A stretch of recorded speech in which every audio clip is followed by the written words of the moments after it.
నాలాగా మిగతా వాళ్ళు ఎవరు బాధపడకూడదు అనేటువంటి ఆలోచన చేసేటువంటి వ్యక్తిని నేను. అందుకే అధ్యక్ష ఆ కమిట్మెంట్ ఉంది కాబట్టే మా ప్రభుత్వానికి రాష్ట్ర ముఖ్యమంత్రి రేవంత్ రెడ్డి గారి నాయకత్వంలో మా నాయకుడు రాహుల్ గాంధీ గారు చెప్పినటువంటి మాటని తూచా తప్పకుండా అమలు చేయాలనేటువంటి ఆలోచనతోనే ఈ దేశంలో ఎక్కడా జరగని విధంగా socio economic political employment cost సర్వేని నా శాఖ ద్వారా అధ్యక్ష నాకే బాధ్యత చెప్పింది అది. నేనే ప్లానింగ్ శాఖను చూస్తూ ఉన్నాను అధ్యక్ష.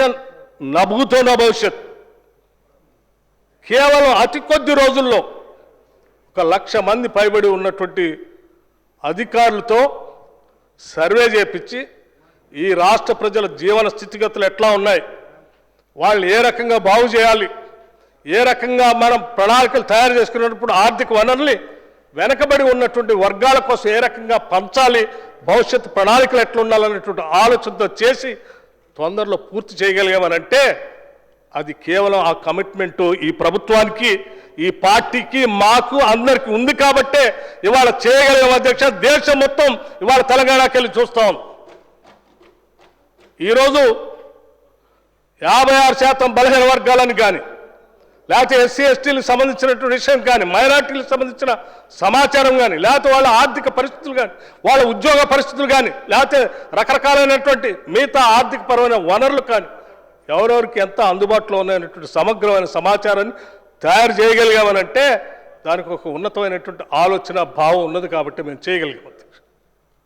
ఇక్కడ దోపిడీ చేయడానికి రాలేదు అధ్యక్ష. మేము ఈ సమాజానికి మేలు చేయాలనేటువంటి ఆలోచనతో వచ్చాము. అందుకోసమే ఈ సమాజంలో కొన్ని దశాబ్దాలుగా ఎస్సీ కాస్ట్ కేటగరైజేషన్ కోసం పోరాటం చేస్తా ఉంటే నిజమే, ఎవరైతే ఎక్కువ వెనకబడి ఉన్నారో వాళ్ళకి రావాల్సిన వాటా దక్కాలని, వనరులు అందాలనేటువంటి ఆలోచనతోనే వాళ్ళ కేటగరైజేషన్ కూడా చేయగలేదు. కొన్ని దశాబ్దాలుగా అత్యంత సెన్సిటివ్ అంశం కూడా అధ్యక్షది, అత్యంత సున్నితమైనటువంటి అంశాన్ని కూడా కొన్ని దశాబ్దాల పాటు అనేక మంది పరిష్కరించలేనటువంటి అంశాలను కూడా ఈరోజు ఈ ముఖ్యమంత్రి రేవంత్ రెడ్డి గారు, ఈ కేబినెట్, కాంగ్రెస్ పార్టీ మేము అందరం కలిసి చేయగలిగామంటే మాకు ఆ కమిట్మెంట్ ఉంది కాబట్టి చేయగలిగాం అధ్యక్ష.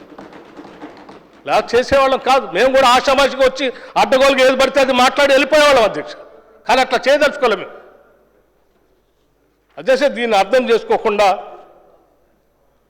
మేము మీరు చేయాల్సిన పనులు చేయట్లేదు అని మాట్లాడుతూ ఉంటే స్పష్టంగా సమాధానం చెప్పాలనే లెక్కలతో సహా నేను చెప్తా ఉన్నాను అధ్యక్ష. అందుకే మాకు ఆలోచన ఉంది కాబట్టే ఈరోజు రాష్ట్రంలో మేము ప్రవేశపెట్టినటువంటి 3,04,000 కోట్లలో ఈ సమాజ హితం కోసం ఎంత ఖర్చు పెట్టామో, ఎంత కేటాయించామో కూడా నేను చెప్తాను అధ్యక్ష. ఈనాటి వరకు దశాబ్ద కాలంలో ఎప్పుడు ఇంత పెద్ద ఎత్తున నిధులు పెట్టలేదు అధ్యక్ష.